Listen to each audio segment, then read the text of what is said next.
अरे ये क्या, भगवान जगन्नाथ बीमार कैसे हो गए? जानने के लिए सुनिए ये कथा। कई वर्ष पहले की बात है। पुरी से कुछ दूर एक छोटा सा गांव था। न कोई वैभव, न कोई विशेष पहचान। उसी गांव के एक कच्चे घर में रहता था माधव नाम का युवक। माता पिता का साया बचपन में ही उठ चुका था। न कोई भाई, न बहन, न कोई अपना। जीवन में जो था वो केवल भगवान जगन्नाथ पर उसकी अटूट आस्था थी। गांव वाले उसे अक्सर अजीब समझते थे, क्योंकि वो मंदिर में रखी प्रभु की छोटी प्रतिमा से ऐसे बातें करता था जैसे कोई अपने सगे मित्र से करता हो। माधव का दिन प्रभु के नाम से शुरू होता और प्रभु के नाम पर ही समाप्त होता।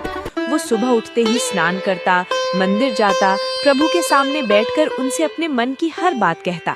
वो कहता, प्रभु मेरे तो आप ही सब कुछ हो, आप ही मेरे माता पिता, आप ही मेरे सखा। और आश्चर्य की बात ये थी कि माधव को ऐसा लगता मानो प्रभु उसे सुन रहे हो। जब माधव भोजन करता तो पहले प्रभु की प्रतिमा के सामने थाली रखता। सखा पहले तुम खाओ कहकर वो कुछ देर प्रतीक्षा करता, फिर स्वयं भोजन करता।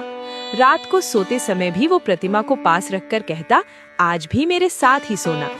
गांव वाले हंसते थे, पर माधव को किसी की परवाह नहीं थी। समय बीतता गया। एक दिन माधव अचानक बीमार पड़ गया। पहले हल्का ज्वर आया, फिर शरीर में असहनीय पीड़ा होने लगी। धीरे धीरे उसकी हालत बिगड़ने लगी। वो उठकर बैठ भी नहीं पा रहा था। चलना तो दूर की बात थी। कई दिनों तक उसने किसी तरह खुद को संभाला, पर बीमारी बढ़ती ही गई। गांव वालों को जब पता चला कि माधव की हालत खराब है, तो कुछ लोग देखने आए। परंतु जैसे ही उन्होंने माधव की दुर्दशा देखी, कोई बहाना बनाकर लौट गया।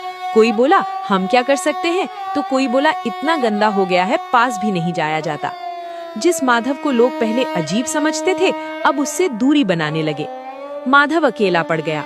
दर्द, भूख, प्यास और अपमान सब एक साथ उसे तोड़ रहे थे। कई रातें उसने बिना पानी के काटी, कई दिन बिना भोजन के। फिर भी जब थोड़ा सा होश रहता तो वो धीमी आवाज में बस एक ही नाम लेता, जगन्नाथ मेरे सखा। एक रात उसकी हालत बहुत ज्यादा बिगड़ गई। ज्वर तेज था, शरीर तप रहा था, आंखें अधखुली थीं, सांसें उखड़ रही थीं।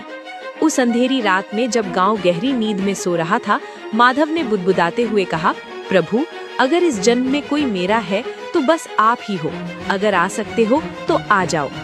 उसी क्षण जैसे समय थम सा गया। उस जर्जर से घर में एक अद्भुत प्रकाश फैल गया। माधव की धुंधली आंखों के सामने एक साधारण सा सेवक खड़ा था। हाथ में पानी का घड़ा, कंधे पर कपड़े, चेहरे पर करुणा और आंखों में अथाह प्रेम। माधव कुछ समझ नहीं पाया। वो सोचने लगा कि शायद